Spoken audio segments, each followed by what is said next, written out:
ఉంటుంది. లేకపోతే చంద్రబాబు నాయుడు అమిత్ షా ఎందుకు ఆహ్వానిస్తాడు ఈ సమయంలో? Right sir. ఇప్పుడు భారతీయ జనతా పార్టీతో పొత్తు కోసం తెలుగుదేశం పార్టీ అండ్ జనసేన ఈ రెండు పార్టీలు కూడా ప్రయత్నాలు చేశాయి. ఒకానొక సందర్భంలో తెలుగుదేశం పార్టీ నాయకుల ఆలోచన సార్, ఒకవేళ భారతీయ జనతా పార్టీ రాకపోయినా కూడా జనసేనతో వెళ్దాము అని చెప్పి. కానీ పవన్ కళ్యాణ్ మొదటి నుంచి కూడా భారతీయ జనతా పార్టీతో తనకున్న పొత్తును కట్ చేసుకోవడానికి చూడాలా? దీని వెనుక ఉన్న పవన్ కళ్యాణ్ వ్యూహం ఏంటి? అంటే పవన్ కళ్యాణ్ మొదటి నుంచి స్పష్టంగా ఉన్నాడు. నిజంగా చెప్పాలంటే ఆ మేరకు పవన్ కళ్యాణ్ బీజేపీతో కలిసిన నాటి నుంచి ఆ స్పష్టత క్లియర్గానే ఉంది. సో ఆ రెండు అంశాలు పవన్ కళ్యాణ్ లక్ష్యాలుగా ఉన్నాయి. ఒకటి వైసీపీని ఓడించాలి. వైసీపీని ఓడించడానికి వైసీపీ వ్యతిరేక ఓటు చీలకూడదు. వైసీపీ వ్యతిరేక శక్తుల్ని ఏకం చేయాలి. రెండవది ఆంధ్రప్రదేశ్ అసెంబ్లీలో జనసేనకు ఒక బలమైన ప్రాతినిధ్యం ఉండాలి. ఈ రెండు సాధించాలి అంటే టీడీపీతో పెట్టుకోవడం తప్ప మరో మార్గం లేదు. అందువల్ల టీడీపీతో పెట్టుకొని బీజేపీని కూడా కలుపుకోవాలన్నది ఆయన వ్యూహం. అందువల్ల తెలుగుదేశంతో పొత్తు ఉన్నా ఎన్డీఏ నుంచి బయటికి రాలేదు, బీజేపీతో స్నేహం వదలలేదు. తెలంగాణలో బీజేపీతో కలిసి పోటీ చేశారు. మోడీ లాంటి ప్రధాని కావాలి అంటూ మాట్లాడుతూ వచ్చారు. సో రామమందిర ప్రారంభానికి చంద్రబాబు నాయుడు పవన్ కళ్యాణ్ ఇద్దరూ వెళ్ళారు. సో అందువల్ల మొదటి నుంచి కూడా బీజేపీతో బంధాన్ని తెంచుకోకుండా తెలుగుదేశంతో అనుబంధాన్ని పెంచుకున్నాడు. ఒక రకంగా బీజేపీతో అనుబంధాన్ని తెంచుకోకుండా తెలుగుదేశంతో బంధాన్ని పెంచుకున్నాడు. సో ఈ అనుబంధ బంధాల మధ్య ఉండే ఆ వ్యత్యాసమే చాలామందిని ఆశ్చర్యపరిచింది.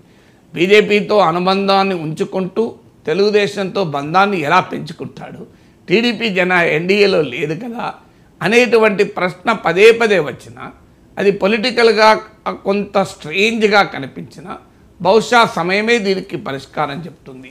తనంతట తానుగా బీజేపీని వదులుకోదలుచుకోలేదు. అనివార్యమైతే బీజేపీ టీడీపీ జనసేన కూటమిలో కలవనప్పుడు చూద్దాం అనే వైఖరే పవన్ కళ్యాణ్ తీసుకున్నాడు. అందువల్ల డెఫినెట్గా టీడీపీ బీజేపీ పొత్తు ఫైనల్ అయితే the credit goes to Pawan Kalyan, అందులో అనుమానమే లేదు. ఎందుకంటే బీజేపీ తెలుగుదేశాలను దగ్గర తెచ్చింది పవన్ కళ్యాణ్.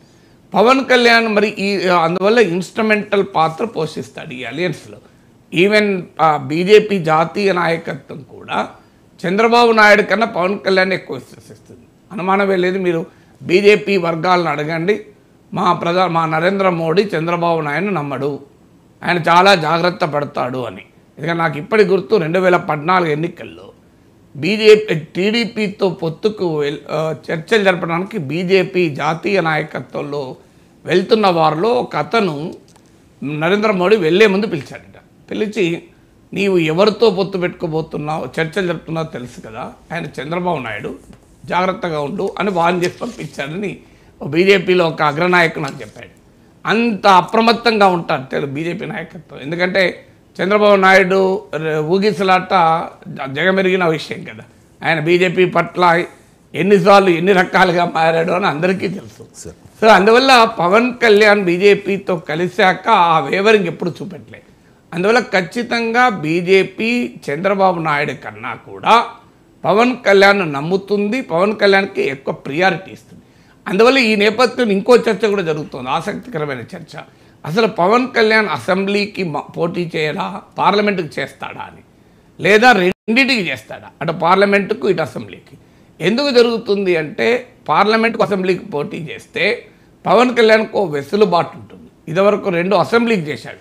ఇప్పుడు ఒక ఎంపీ కాకినాడ నుంచి ఎంపీకి, భీమవరం నుంచి లేదా తిరుపతి నుంచి అసెంబ్లీకి చేస్తే ఒక వెసులుబాటు ఏంటంటే రాష్ట్రంలో ఈ కూటమి అధికారంలోకి వస్తే పవన్ కళ్యాణ్ ఖచ్చితంగా ఒక కీలక నేతగా, ఉప ముఖ్యమంత్రిగా ఉండగలడు. తెలుగుదేశం పార్టీకి మెజారిటీ సొంతగా రాకపోతే చాలామంది చెప్తున్నట్లు మరో నితీష్ కుమారో మరో కుమారస్వామో అవ్వడానికి పవన్ కళ్యాణ్కి ఆస్కారం ఉంటుంది. కానీ ఒకవేళ జగన్మోహన్ రెడ్డి మళ్ళీ గెలిచాడు అనుకోండి, అప్పుడు పార్లమెంటు సీటు ఉంచుకొని ఈసారి ఎన్నికల్లో నా అంచనా పవన్ కళ్యాణ్ అసెంబ్లీకి గెలుస్తాడు, పార్లమెంట్ గెలుస్తాడు. సో రెండిట్లో పోటీ చేసినా గెలవగలిగే పరిస్థితుల్లో రాజకీయ వాతావరణం ఉంది. మరి ఇప్పుడు భీమవరంలో పోటీ చేసినా, గాజువాక్లో చేసినా, తిరుపతిలో చేసినా ఆయన ఈసారి సేఫ్ సీట్ ఎంచుకుంటాడు. అసెంబ్లీ గెలవటానికి అవకాశాలు ఖచ్చితంగా ఉన్నాయి. ఎవరమూ చెప్పలేం జ్యోతిష్యాన్ని. పార్లమెంటుకు కూడా స్కోప్ ఉంటుంది. సో రెండు ఉన్నప్పుడు ఏమవుతుంది అంటే, ఒకవేళ రాష్ట్రంలో ఈ కూటమి అధికారంలోకి రాకపోతే పవన్ కళ్యాణ్ పార్లమెంట్లో ఉండి ఎన్డీఏలో కేంద్ర మంత్రి కాగలడు. ఎందుకంటే ఇప్పుడున్న వాతావరణం చూస్తే, ఇప్పుడున్న రాజకీయ పరిస్థితులు చూస్తే నరేంద్ర మోడీ మరోసారి ప్రధాని కావడం వైపుగా వాతావరణం కనబడుతుంది. అఫ్కోర్స్ కేవియట్ ఎప్పుడు ఉంటుంది, ఎన్నికల్లో చివరి ఓటు లెక్క పెట్టేదాకా ఏమీ చెప్పలేము. కానీ రాజకీయాలు చాలా వేగంగా మారుతాయి. తెలంగాణలో చూసాం, కాంగ్రెస్ పార్టీ గెలుస్తుందని చివరి నిమిషం వరకు ఎవరు అనుకోలేదు. కానీ దేశంలో ఉన్న రాజకీయ పరిస్థితులు చూస్తే బీజేపీ మూడోసారి కూడా అధికారంలోకి వచ్చే అవకాశమే కనిపిస్తుంది. అప్పుడు పవన్ కళ్యాణ్ జాతీయ స్థాయిలో ఎన్డీఏలో ఒక ముఖ్య నేతగా, సౌత్ ఇండియాలో ఒక గుర్తింపు పొందిన నాయకుడిగా, కేంద్ర మంత్రిగా, క్యాబినెట్ మంత్రిగా, అన్న చిరంజీవి సహాయ మంత్రి మాత్రమే కాంగ్రెస్లో విలీనం చేసుకున్నా. కానీ పవన్ కళ్యాణ్ కేంద్ర క్యాబినెట్ మంత్రిగా అయ్యే అవకాశం ఉంది. పవన్ కళ్యాణ్